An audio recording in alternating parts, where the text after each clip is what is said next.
It's the Agribusiness Report. I'm Tony St. James, and we're joined today by the Honorable Austin Scott.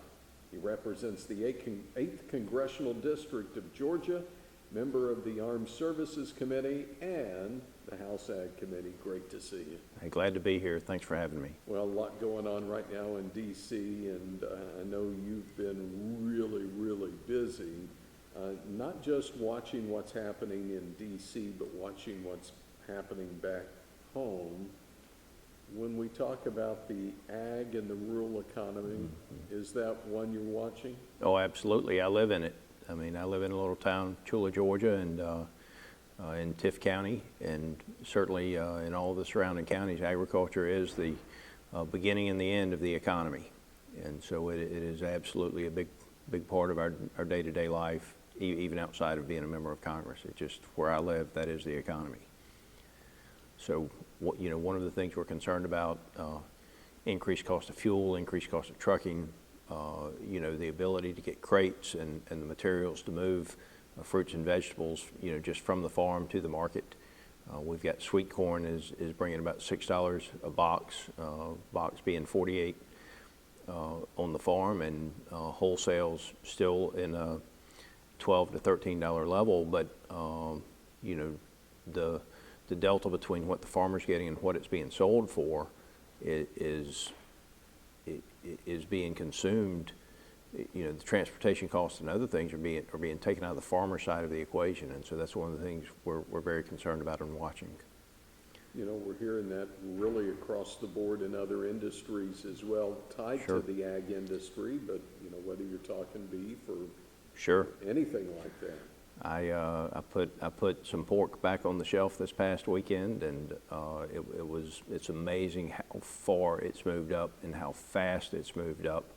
And of course, most American consumers would assume that the farmer's doing pretty well with that, but the bottom line is they're not. Cotton prices are up. There's some things that are good. It's not all doom and gloom on the farm, but the farmer is not getting the increased cost that the consumer is paying at the grocery store. It's being eaten up in the supply chain after it leaves the farm. Speaking of eating up things, we're at a point right now where I'm not sure what the debt level is right now for the U.S., but that continues to move higher to the point to where a good and sizable portion of our income, if you will, is going to pay on the debt. Is that a concern?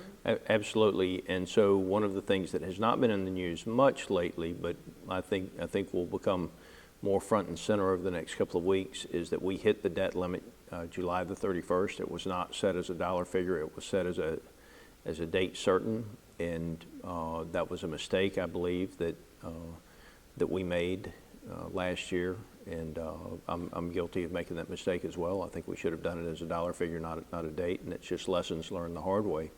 But when we get to July the 31st, I expect that the debt limit will move to somewhere around $28 trillion, and that's just disproportionate to where our economy is and what's in the best interest of future generations of Americans. And so a lot of debate will occur between now and July the 31st. You're hearing talk about the transportation bill, but the fact of the matter is the debt limit and what happens with regard to government funding for all of the agencies is a bigger deal right now than just the transportation and infrastructure legislation.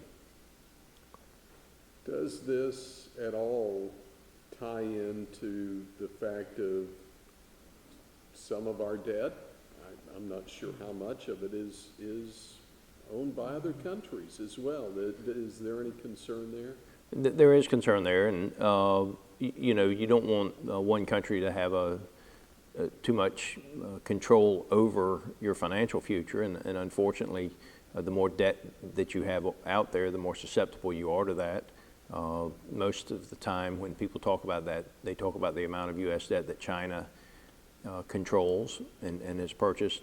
The fact of the matter is China has a debt problem right now, and so do most of the countries in the world. And so globally, I think there's a tremendous amount of risk in all of the economies throughout the world right now. And, we're going to have to come together and become a more productive, not just America being a more productive country, but countries who share our values and our interests. We have to collectively become more productive. Obviously, China has influence in the way monetary policy is set, and in global ag arenas as well, whether we're talking about row crop or chemicals or other areas. Sure, and look, we, given our choices, we prefer to have China as a trade partner, but the one thing you don't want is any of your trade partners to be in a dominant position over you. And so in your economy, you either grow something or you build something. A lot of people say, well, China's kicking our rear end. China's not kicking our rear end. We're kicking our own rear end with stupid rules and regulations that have forced manufacturers to move to China. And so we need to do a better job of getting that manufacturing back into the U.S., and if not into the U.S., at least in the countries that share our interests and our values. One of the things that we have not, I think, talked enough about is what China has done in controlling the inputs in agriculture.